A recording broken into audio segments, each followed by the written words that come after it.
of the expansions. From being absolutely stacked early on in TBC due to easy access of set bonuses, to even getting some love during Wrath of the Lich King Classic where they was given Trap Launcher early. If you like having a pet, there is just no better class to play. Sure, there's other classes like Warlocks that have got pets, but it's just not the same as a Hunter. As someone who raids quite a lot in Wrath of the Lich King as a Hunter, some of the changes that I've seen on Season of Discovery for Hunters has actually taken me by surprise. Overall, in Season of Discovery, before we get into the runes though, they look like they're in a really good place. If you're a fan of Beast Mastery, where actually your pet is doing the majority of the damage and you're just looking after him, Beast Mastery gets some pretty insane runes. If you want to go Marksman and you want to ditch your pet to do extra damage, then you've got that option as well. And even though in Survival there are some pretty good talents for actually doing damage at range, Season of Discovery is bringing the Melee Hunter. So the Survival tree is probably going to be the place to go if you want to be a Melee Hunter, even though there is actually good reason to go BM, and we'll get into that during the video. Let's get into the runes, and I'll give you a little bit of a breakdown on some little bits that have changed since the demo at BlizzCon. I truly believe that glove runes are going to be one of the first that you get, so let's start there. First of all, you've got Beast Mastery, where your pet's damage and health are increased by 30%,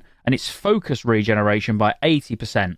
In addition, your pet's growl now also taunts the target to attack it for 3 seconds. Now that is actually a crazy amount of extra damage and health for what are already pretty overpowered pets, particularly at low level. We know in vanilla pets don't scale particularly well, but actually when you're leveling, Hunter pets that are just fine. And if you put that 30% extra damage on top of picking up Unleash Fury in the talents, where you're going to get a further 20% damage, and there's also another rune that we're going to talk about soon that further increases your pet damage, I think Hunter pets are going to be absolutely slapping. Another interesting thing with Hunters is actually in the data mined information, it is showing something saying Hunter pet scaling. So it does actually look like the pets will be pretty relevant because they'll be scaling off of the Hunter's stats in some way. But if you don't really care too much about your pet doing the damage, then you've got Carve. Now, Carve is a sweeping attack that strikes all enemies in front of you for 50% weapon damage. So this is the first of the Melee Hunter abilities. It's nice that it's a full-on cleave in front of you, so a nice AoE ability. And I think it's probably a good time to mention a couple of little things that were picked up during the data mining earlier on this month that go against what we saw at the demo at BlizzCon. So basically, every Hunter that I saw play at BlizzCon